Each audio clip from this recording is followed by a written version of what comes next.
May mga naguhukay. Meron daw ililibing dyan eh. Sa may tabing kalsada lang yan. Karamihan daw dito sa kanila, ganyan lang kung maglibing.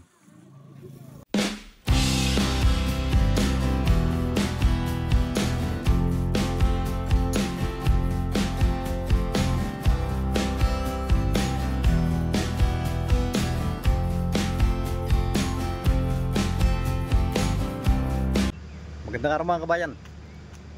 Ngayon nga pala, patapos na naman yung weekend. Kaya ang isi-share ko ngayon, medyo maiksi lang, mga sari-saring mga kaganapan lang dito nung weekend. Galing ako ng pyramid, nagpapalit ako ng pera. $100 ang ganito. Ang palitan ngayon, 600,000 SSP, yung $100.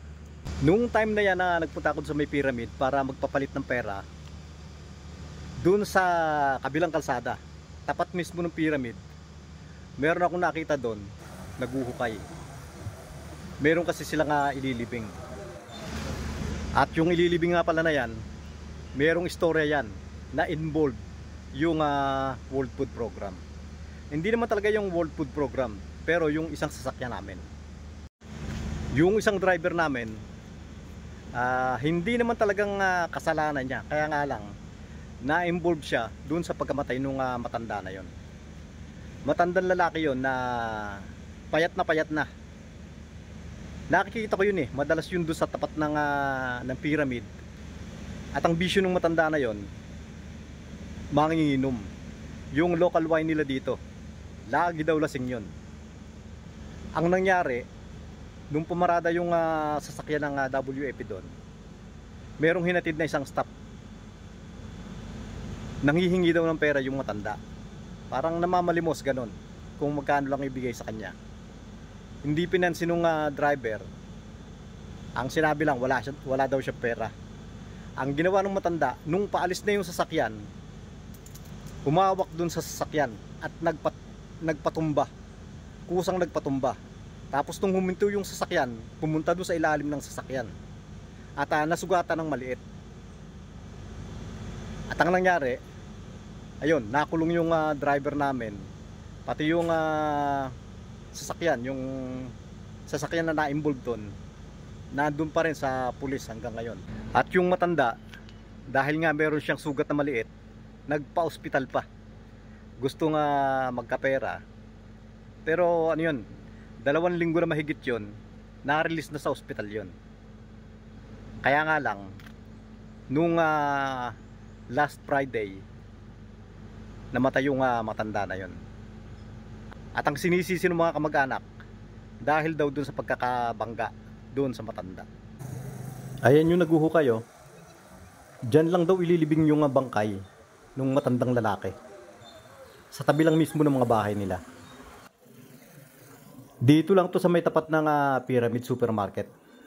Yung madalas kong pinupuntahan. Tabing kalsada lang yan. Ganyan lang daw sila kung maglibing dito. Noong Biyernes naman ng gabi, mga bandang pasado 8:00, bigla na lang dumilim. Namatay yung generator. Galing ako doon sa may generator. Huminto yung generator. Pasado 8:00 ng gabi. Mabuti naman medyo maaga pa. Kaya nung biglang nagdilim, punta na agad ako sa generator. Pagka ganyan naman, ang ginagawa ko lang, pinapaandar ko lang yung pang-araw na generator na yung pinaandar ko ngayon, yung malaki. Bukas ko na lang titingnan yung maliit, yung panggabing generator na yun. Hindi ko na pwedeng gawin ngayon yun eh. Kaya pagka ganon, yung malaking generator, yung pang-araw, yun na yung pinapaandar ko. Balik uli sa kwarto. Kaya nung Sabado, naobliga akong mag-overtime dahil kailangan yung generator talaga dito. Pwede naman yung generator na malaki, kaya nga lang malakas sa crudo yun eh. Kaya ang ginagamit lang talaga sa gabi yung maliit na generator. Ito yung naging problema. Naputol yung fan belt. Dito yan oh. Kaya nag-overheat.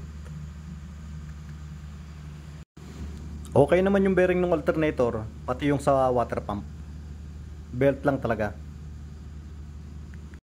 Tinawagan ko yung storekeeper namin. Kaya nga lang, ang problema, malayo yung bahay nun eh.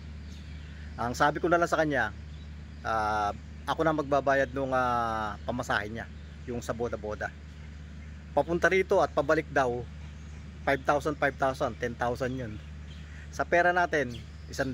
Kaya paluwal ako. Mag-overtime na ako, paluwal pa ako. At hindi ko pa sigurado kung meron nga kaming belt para doon. Dahil sa mga generator, hindi kumpleto yung mga pyesa namin dito. Yung sa mga sasakyan, alam ko meron belt. Sa mga truck meron.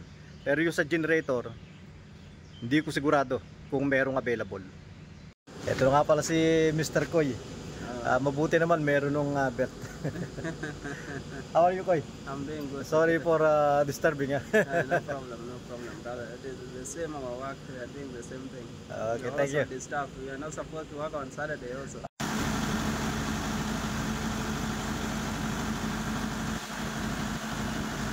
At kanina naman, nagpunta ako sa bayan, nagpagupit ako. Kilalang barbershop na dito yon. Dito kasi marami ring mga barbershop, yung mga maliliit lang, na mura lang yung pagupit. Doon sa pinagpagupitan ko, ang bayad 10,000. Dito nga pala ako nagpapagupit ngayon. Dito kasi lumipat yung barbero na gumugupit sa akin dati.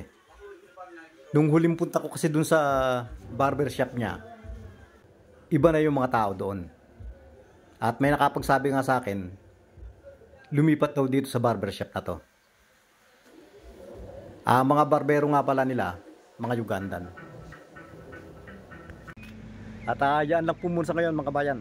Sana po nagustuhan nyo rin yung shinare ko ngayon kahit na medyo maiksi lang. At maraming salamat po sa mga laging nanonood ng mga ina-upload ko.